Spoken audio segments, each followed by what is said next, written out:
నమస్తే. నేను మీ తేజ. మోనాలిసా ప్రయాగ్రాజ్ మహాకుంభమేళాలో ఈ పూసల పిల్ల ఎంత ఫేమస్ అయిందో మనందరికీ బాగా తెలుసు. అలాగే ఈ మధ్య కాలంలో ఈమె గురించి చాలా వార్తలు బయటకు వచ్చాయి. రీసెంట్గా ఒక వ్యక్తిని ప్రేమించి పెళ్లి చేసుకుంది. లవ్ జిహాద్ అంటూ ఈమె పైన అనేక ఆరోపణలు కూడా వచ్చాయి. మోనాలిసా కుటుంబ సభ్యులకి ఈ పెళ్లి ఇష్టం లేదు, అయినా ఆమె పెళ్లి చేసుకుంది.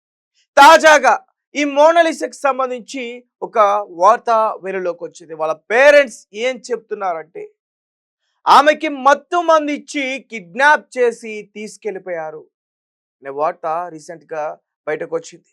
మోనాలిసా వాళ్ళ ఫాదర్ ఆ విషయాల్ని ఒక ప్రముఖ ఛానల్ తో మాట్లాడుతూ ఆ ఇంటర్వ్యూలో ఆయన కంట తడి పెట్టుకున్నారు.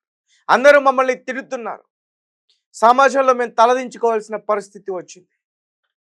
ఎందుకంటే ఆమె మాట వినలేదు. ఆమె ఏదో సాధిస్తుంది అనుకున్నాం, ఆమెకు అదృష్టం ఉంది, ఆ అదృష్టం మా ఇంటి వరకు వచ్చింది అలా అనుకున్నాం. కానీ చివరికి ఆమె మమ్మల్ని విడిచిపెట్టి వెళ్ళిపోయింది. మోనాలిసాని మత్తు మందిచ్చారు, కిడ్నాప్ చేశారు అనే మాటలు చెబుతూ ఆయన కన్నీళ్లు పెట్టుకున్నారు. సో రీసెంట్గా అందరికీ తెలుసు, మోనాలిసా కేరళలో తిరువనంతపురం అనే ఒక ప్లేస్లో ఒక గుడిలో పెళ్లి చేసుకుంది. పెళ్లి చేసుకున్న యువకుడు ఒక ముస్లిం మతస్థుడు. అతని పేరు ఫర్మాన్ ఖాన్. ఫర్మాన్ ఖాన్ తన కూతుర్ని కిడ్నాప్ చేసి తీసుకెళ్ళిపోయాడు అంటూ కూడా ఆరోపిస్తూ ఉన్నారు వారి కుటుంబ సభ్యులు. మొత్తానికి పెళ్ళైతే జరిగిపోయింది, కానీ మోనాలిసా చాలా చిన్న ఏజ్, తను మైనర్. ఆమె జన్మించింది 2009లో. సో మోనాలిసాది చాలా చిన్న వయసు, పెళ్లి వద్దు అంటూ చెప్తున్నా కానీ డేట్ ఆఫ్ బర్త్లు ఇవన్నీ కూడా మార్చేసి పెళ్లి చేసేసుకున్నాడు ఈ ఫర్మాన్ ఖాన్. వాడు పెద్ద దొంగ, ద్రోహి, అనేక మాటలు వాళ్ళ ఫ్యామిలీ సైడ్ నుంచి వస్తాం. అలాగే మోనాలిసాని ఫిల్మ్ ఇండస్ట్రీకి పరిచయం చేసిన Sanoj Mishra director the diary of Manipur ఈ సినిమాతో మోనాలిసాను సినిమా ప్రేక్షకులకి ఆయన పరిచయం చేశారు. ఆయన కూడా ఇది లవ్ జిహాద్, దీని వెనక పెద్ద రహస్యం దాగి ఉంది, నేను త్వరలో ముఖ్యమంత్రి గారితో ఈ లవ్ జిహాద్, ఈ మోనాలిసా పెళ్లి గురించి పూర్తి వివరాలన్నీ కూడా తెలియజేస్తానంటూ కూడా ఆయన కూడా స్పష్టం చేయడం అయితే జరిగింది. మరి మోనాలిసా ప్రస్తుతం ఎక్కడ ఉంది, ఎలా ఉంది, ఏం చేస్తుంది, తన సిచ్యువేషన్ ఏంటి? వాళ్ళ తల్లిదండ్రులు రోజు ఆమె గురించి తలుచుకుని బాధపడతారు. ఆమె తల్లి, తండ్రి, వాళ్ళ కుటుంబ సభ్యులు, అక్క నువ్వు మళ్ళీ ఇంటికి తిరిగి వచ్చే, నువ్వు చేసింది తప్పు అంటూ కూడా వాళ్ళు ఏడుస్తూ ఉన్నారు. అయితే ఈ ఫర్మాన్ ఖాన్ ఒక 8 నెలల క్రితం నుంచి కూడా ఫేస్బుక్లో పరిచయం అయ్యాడంట.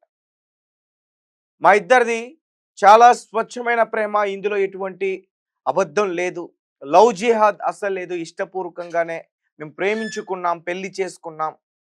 పెద్దలు ఒప్పుకోకపోవడంతో పారిపోయి పెళ్లి చేసుకోవాల్సి వచ్చిన పరిస్థితి వచ్చింది. పోలీసులను కూడా మేము సపోర్ట్ అడిగాం, మాకు భద్రత కల్పించమని అడిగాం. ఎందుకంటే నా కుటుంబ సభ్యులకి ఈ పెళ్ళి అంటే ఇష్టం లేదు, నన్ను తీసుకెళ్ళిపోతారు అనే భయంతో భద్రతను కోరుకున్నానంటూ కూడా ఆమె కూడా చాలా విషయాలు చెప్పుకుంటూ వచ్చింది. ఫేస్బుక్లో తన ఏజ్ చిన్నది, మైనర్ అంటూ ఏదైతే విషయాలు బయటకు చెప్తున్నారో వాటిని ఖండించేటట్టుగా ఒక పోస్ట్ కూడా తన ఫేస్బుక్ అకౌంట్లో పెట్టింది. ఏదేమైనప్పటికీ మోనాలిసా మరొకసారి వార్తల్లో నిలుస్తుందనే చెప్పాలి. మరి ఆ వ్యక్తిని పోలీసులు అదుపులోకి తీసుకున్నారా, ఇన్వెస్టిగేషన్ ప్రారంభించారా, విచారణ చేస్తున్నారా లేదా? ఆ ఫర్మాన్ ఖాన్ అనే వ్యక్తి ఎవరు? మోనాలిసాకి అతనికి పరిచయం ఎట్లా ఏర్పడింది?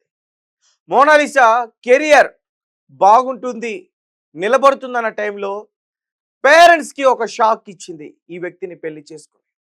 కేరళకు వచ్చింది షూటింగ్ కోసం. కేరళలో ఒక సినిమాలో నటించాలనే షూటింగ్కి వచ్చింది. దాని తర్వాత ఇంటికి వెళ్ళలేదు ఆమె. వాళ్ళ పేరెంట్స్ చాలా అనుమానాలు వ్యక్తం చేశారు. అసలు ఆమెకి ఏమైంది, ఏం జరిగింది అని. ఎవరైతే సినిమా వాళ్ళ ఆమెను తీసుకెళ్లారో వాళ్ళకి కాంటాక్ట్ అవ్వడం, అడగడం ఇవన్నీ కూడా జరిగాయి. లేదు ఇంటికే బయలుదేరింది అని చెప్పారు. ఈ లోపు వాళ్ళు గాలింపు చర్యలు చేపడుతున్నప్పుడు ఈ విషయాలన్నీ కూడా తెలిసాయి. ఇంతకుముందు కూడా మోనాలిసాకి వాళ్ళ తల్లి, తండ్రి ఇద్దరు కూడా బలవంతంగా పెళ్లి చేస్తున్నప్పుడు ఆమె పోలీసులను కూడా ఆశ్రయించిందట. కానీ ఈసారి మాత్రం ఇంట్లో నుంచి పారిపోయి బయటకు వచ్చేసి తల్లిదండ్రుల మాటని కాదని ఒక వేరే మతస్థుని ఆమె పెళ్లి చేసుకుంది. సో గాయస్, మీ కామెంట్స్ ఏంటి? దీనిపైన మీరు రియాక్ట్ ఎలా అవుతారు? మోనాలిసా తండ్రి కంటతడి పెట్టుకుంటున్నాడు, నా కూతురు నా దగ్గరికి రావాలి, నాకు కావాలని చెప్పేసి. ఖచ్చితంగా కమెంట్ చేయండి. దీని వెనకాల లవ్ జిహాద్ ఉందా లేదా? మరి త్వరలో సరోజ్ మిశ్రా అనే ఒక డైరెక్టర్ ముఖ్యమంత్రి స్థాయి వరకు కూడా ఈ విషయాన్ని తీసుకెళ్తానంటూ కూడా చెప్తా ఉన్నా. అసలు ఏం జరిగిందంట? త్వరలోనే ఇంకొక అప్డేట్తో మళ్ళీ మీ ముందుకు వస్తా.